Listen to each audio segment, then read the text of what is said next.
এই সময় আবার কে এলো আমাকে জ্বালানোর জন্য? এই লোকগুলো একটুও শান্তিতে বসতে দেয় না।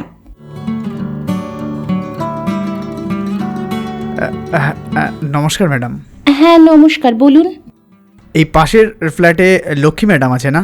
ইন্স্যুরেন্সের ব্যাপারে কথা বলার জন্য আমাকে বলেছিল। ও তাই নাকি? আর এখন এসে দেখলাম যে তালা মারা। উনি কোথায় গেছেন আপনি জানেন কিছু? ব্যাস এক্ষুনি তো 5 মিনিট আগে কোনো একটা জরুরি কাজ বলে সে বাইরে গেল। ও 1-2 ঘন্টার মধ্যেই চলে আসবে এমনই তো বললো আমাকে। ও আচ্ছা, ঠিক আছে। হুম ঠিক আছে, অনেক ধন্যবাদ। হুম ম্যাডাম, হুম আপনার বাড়ি ওই কল্যাণীর কাছাকাছি হবে না? হ্যাঁ আমার গ্রাম। আপনি জানলেন কি করে? আপনি 5 থেকে 8 অবধি ওখানে একটা গভর্নমেন্ট স্কুলে পড়তেন না? হ্যাঁ, কিন্তু আপনি এগুলো কি করে জানলেন? আমাকে চিনতে পারছেন না নাকি? আরে আমি রোহন, কে? তোমার সাথে ক্লাস 8 অবধি একসাথে পড়েছি না? তুমি এখনো বুঝতে পারছো না? কিন্তু আরে রোহন, হ্যাঁ আমি। তুমি? বাপ রে, কেমন আছো? আরে তুমি? আমি তো খুব ভালো আছি। তুমি এখানে কি করে? আরে আমি একটা ইন্স্যুরেন্স কোম্পানিতে মার্কেটিং ডিপার্টমেন্টে কাজ করি।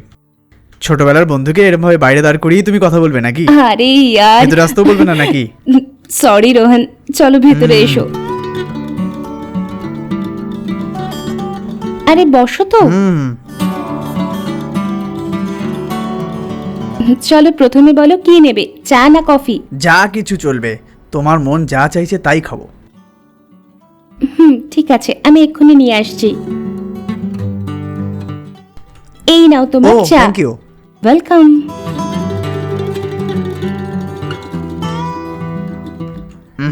সুপার।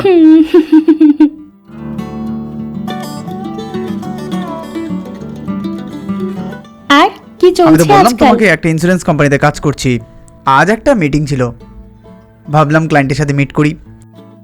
আর যখন ওই ফ্ল্যাটে গেলাম দেখলাম ফ্ল্যাটের পাশের ঘরে তুমি আছো।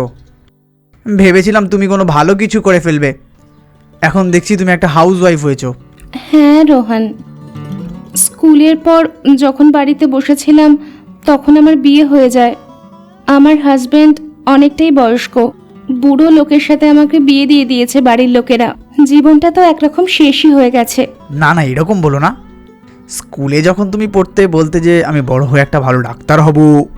আরে ওগুলো মনেই করিও না বন্ধু। আমি ভেবেছিলাম তুমি পড়াশোনা করে একটা ডাক্তার হয়ে গেছো, কিন্তু তোমার সাথে এইভাবে দেখা হবে আমি কখনো ভাবিনি। ছাড়ো না এই সমস্ত কথাগুলো। তোমার জীবন এইভাবে কিভাবে বদলে গেল?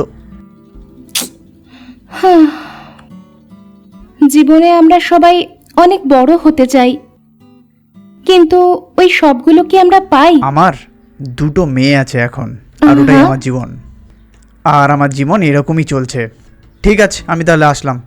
আর লক্ষ্মী ম্যাডাম আসলে বলে দিও যে আমি এসেছিলাম, ঠিক আছে? ঠিক আছে রোহন। তোমার ফোন নাম্বারটা আমাকে দাও না, পরে তোমাকে আমি ফোন করে নেব। কাজের সূত্রে এদিকে এলে তোমার সঙ্গে দেখা করে নেব। বললাম না, আমার বর অনেক বুড়ো লোক আর খুব সন্দেহ করে।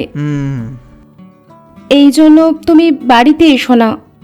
আমাদের কথা বলতে দেখলে ও সন্দেহ করতে শুরু করবে। তুমি আমার স্কুল ফ্রেন্ড এটা বললেও ও শুনবে না। তুমি বুঝতে পারছো তো?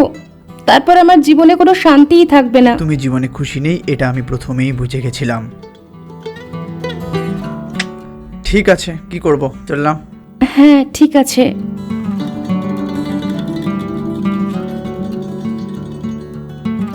ঠিক আছে, পরে দেখা হবে। হ্যাঁ নিশ্চয়ই, ওকে।